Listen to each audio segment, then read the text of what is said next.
Herzl in private believed that there was no Zionism without the expulsion of the indigenous people, but in his letter to Youssuf Zia Al-Khalidi, the former mayor of Jerusalem, he was telling lies when he stated that his intentions were all wonderful. He was there to bring wealth and happiness to the natives.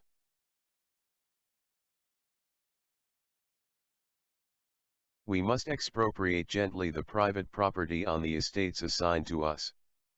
We shall try to spirit the penniless population across the border by procuring employment for it in the transit countries, while denying it any employment in our own country. The property owners will come over to our side. Both the process of expropriation and the removal of the poor must be carried out discreetly and circumspectly. Let the owners of immovable property believe that they are cheating us, selling us things for more than they are worth. But we are not going to sell them anything back.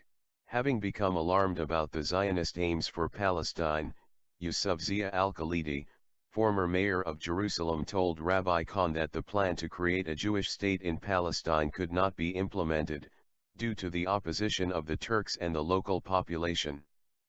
Al-Khalidi suggested that the Jews would do better off if they went elsewhere. He wrote, "In the name of God, let Palestine be left in peace." Rabbi Khan forwarded the letter to Theodor Herzl, asking him to reply to Al-Khalidi.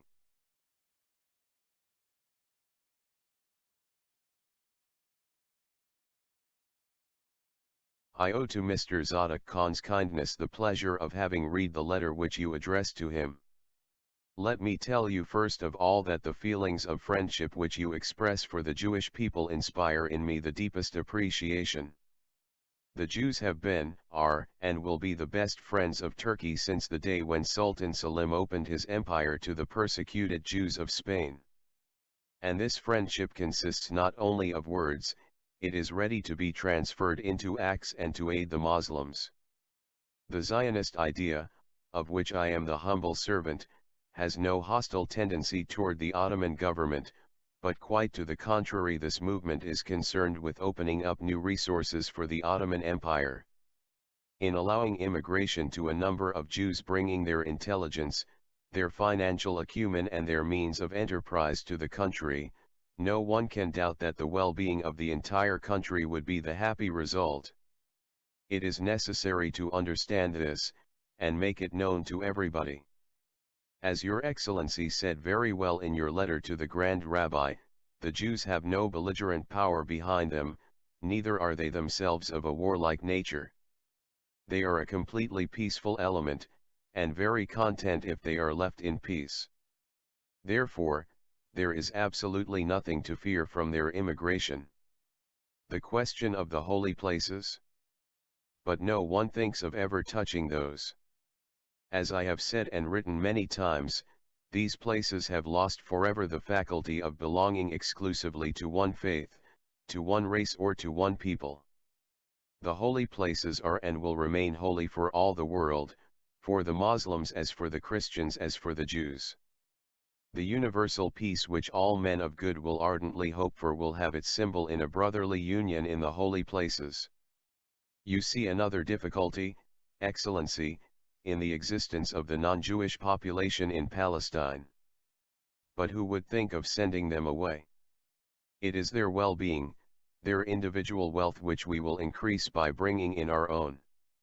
Do you think that an Arab who owns land or a house in Palestine worth 3,000 or 4,000 francs will be very angry to see the price of his land rise in a short time, to see it rise 5 and 10 times in value perhaps in a few months? Moreover, that will necessarily happen with the arrival of the Jews. That is what the indigenous population must realize, that they will gain excellent brothers as the Sultan will gain faithful and good subjects who will make this province flourish, this province which is their historic homeland.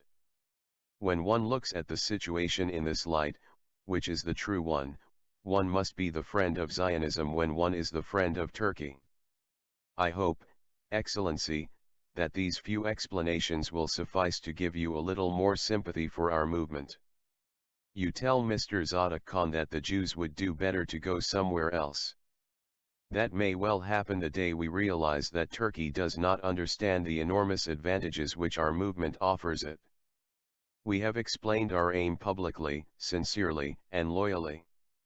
I have had submitted to His Majesty the Sultan some general propositions, and I am pleased to believe that the extreme clearness of his mind will make him accept in principle the idea of which one can afterwards discuss the details of execution. If he will not accept it, we will search, and believe me, we will find elsewhere what we need. But then Turkey will have lost its last chance to regulate its finances and to recover its economic vigor. It is a sincere friend of the Turks who tells you these things today. Remember that. And accept, Excellency, the assurance of my very high consideration. Signed, Dr. Theodor Herzl.